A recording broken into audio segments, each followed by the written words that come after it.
After the FOMC meeting yesterday, Bitcoin saw a huge dump. We're now back at the support at $64,000. We see a lot of interesting news coming into the market. We had the FOMC meeting yesterday and I will tell you everything about it in this video. Later in the video I will also analyze VeChain and Dogecoin. So watch this video all the way to the end, like this video and let's dive right into the charts. On the 4-hour time frame, Bitcoin yesterday was at this big support because we can see multiple touch points in the past as support, and yeah, we saw a bounce from the support. Yesterday we were back at the support. We saw a little bit of price action coming into the market, but then we saw a huge dump and now we're breaking below this critical support level. The next big support level will be around this level, and there we're currently at this support, and that's around the $64,000. So I expect that Bitcoin can come back to this point, retest this previous support as resistance, and then maybe see lower levels from here, because it's looking a little bit more bearish than bullish. On the 4-hour time frame we can also see that Bitcoin broke out of this rising broadening wedge, and as I was expecting yesterday in my video, this rising broadening wedge is a typical bearish bias pattern, because a rising wedge is always tends to break out to the downside more often, and we can see multiple touch points in the top side as resistance and on the lower side as support. Yeah, and we're currently breaking down from this level, so I expect that we're going to see a retest of this previous support to turn it into resistance, and from there we can aim for lower targets.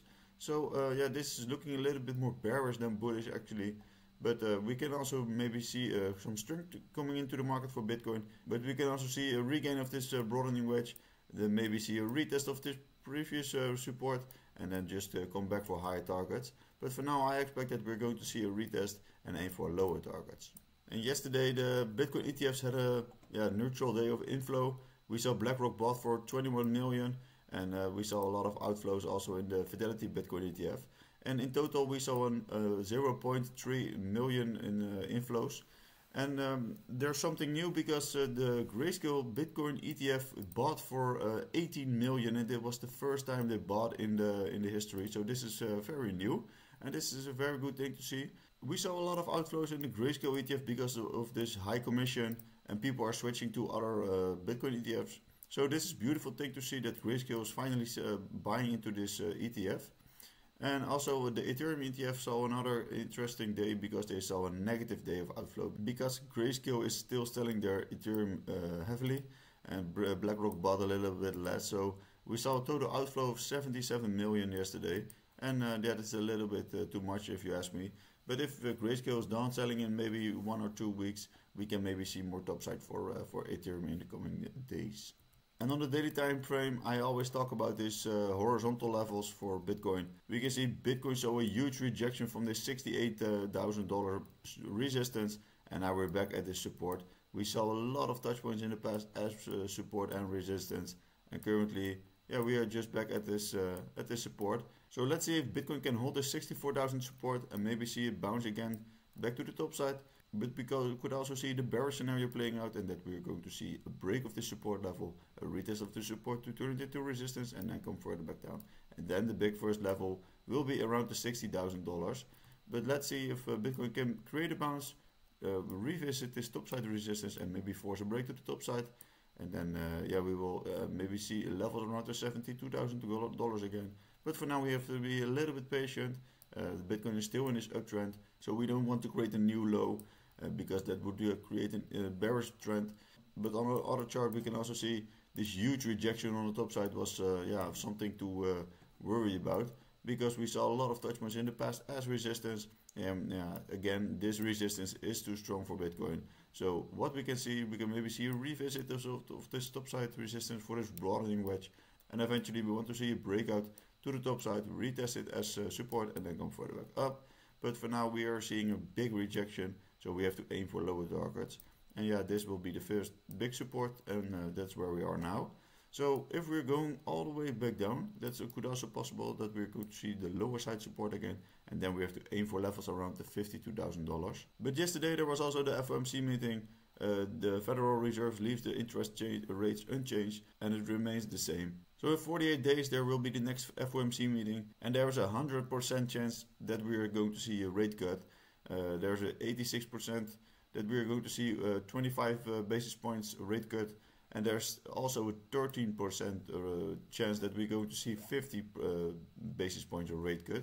And this would have a very bullish effect on the market, because then quantitative easing will be starting, and a lot of more money will come into the markets, and this will flow into crypto and also stocks. And I think when the rate cuts happening, we can see a lot of exponential move for Bitcoin happening.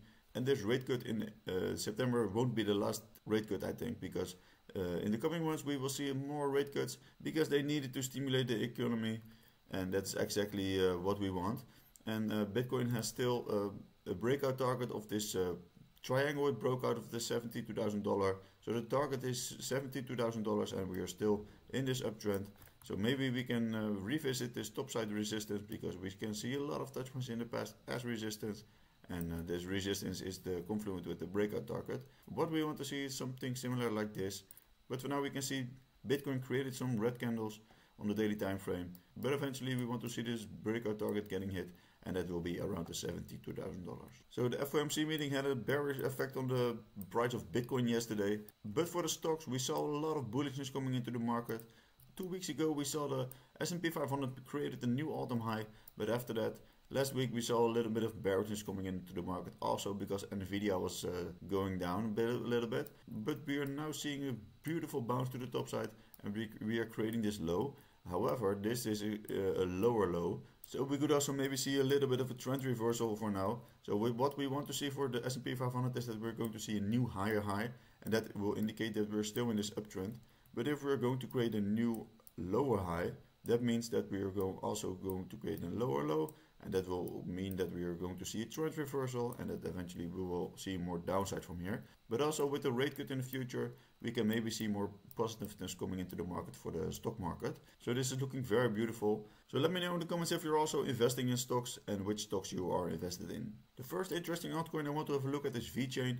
We can see VeChain at multiple touch points in the past as support at this lower side support.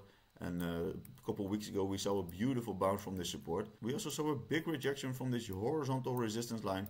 We saw a lot of touch points here in the past as support or resistance. So this was a very interesting horizontal level for VeChain. And we also see this downward sloping resistance line with multiple touch points in the past as resistance.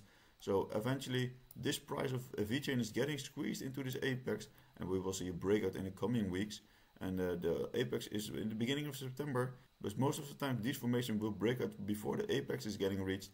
So we are either going to see a break to the top side, a retest of this previous resistance to turn it into support, and from there we have to aim for higher targets.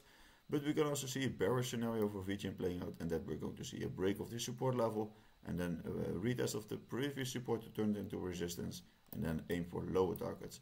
But of course we want to see the bullish scenario playing out, and that we're going to see a break to the top side. And eventually, if we're going to break this resistance, the breakout target will be the top side of this formation, and that will be around the 5 cents. And it will be also be confluent with a lot of resistance on the top side here. So let's see if VeChain can break this formation to the top side. But for now we are seeing a huge rejection from this double resistance, because we can see a horizontal resistance and a downward sloping trend line resistance. So VeChain can come all the way back down to this support level, and that will be around the 2 cents. But eventually we want to see a bounce with this level and force a break to the top side. Yesterday I was talking about Dogecoin, and that we are going to see a huge breakout soon. We were in this consolidation on a 4-hour time frame with multiple touch points on the top side as resistance, and also multiple touch points on the downside as support. Yeah, and I was thinking, we're going to see maybe a bullish break or a bearish break, but we saw a bearish break eventually, because this support was not too strong, and we are now seeing a bearish break. So we can expect maybe a retest of this previous support to turn it into resistance and then aim for lower targets, or we can maybe regain this pattern and invalidate the breakout to the downside. But for now, on the daily time frame, we can maybe look for interesting support levels. And the first big support level will be around this level, because we can see a lot of touch points in the past as support. And currently we're back at this support. We can see here multiple touch points. So this will be the first big support for Dogecoin. Where we are right now, we already can see a little bit of a bounce. So of course we want to see that Dogecoin is going to separate itself from this support level and show a little bit more strength. Because we don't want to see a break to the downside, because that could cause a lot of bearish price action for Dogecoin. And if Dogecoin will break below this level, I think this will be the first big support for Dogecoin on the daily time frame, and that will be around the 10 cents. So let me know in the comments what you think about Dogecoin, and if you're still holding Dogecoin in your portfolio. So I hope you find this video useful. Follow me on my socials, and I hope to see you in the next video. Bye bye.